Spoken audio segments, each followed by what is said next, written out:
Welcome back to GMA Integrated News, Bianca Umali. Hello, Kuya. Salamat also at nandito na po ako ulit. I'm happy to be back. It's always a joy speaking to you on and off ka. Alam mo yan. Recently, naging viral yung isang part ng press conference ng Mananambal the Healer. And sinagot mo yung billing issue na binato sa'yo. Opo. Kwentuhan mo ko, anong nangyari ba doon?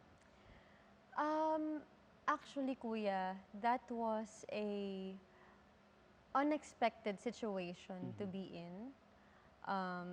Hindi ko naman po din tinatago na I was shocked.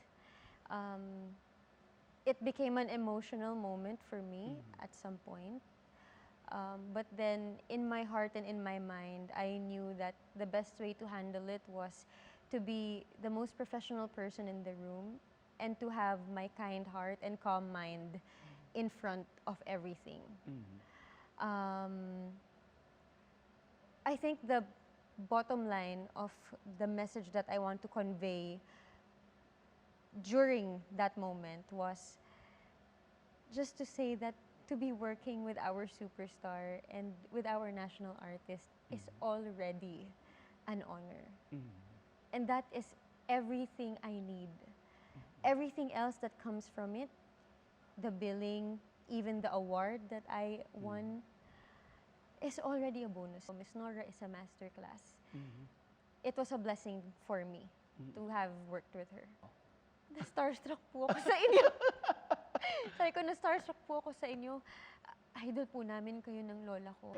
Unang beses na nakita ko yung mga mata ni Miss Nora, bumagal yung mundo ko.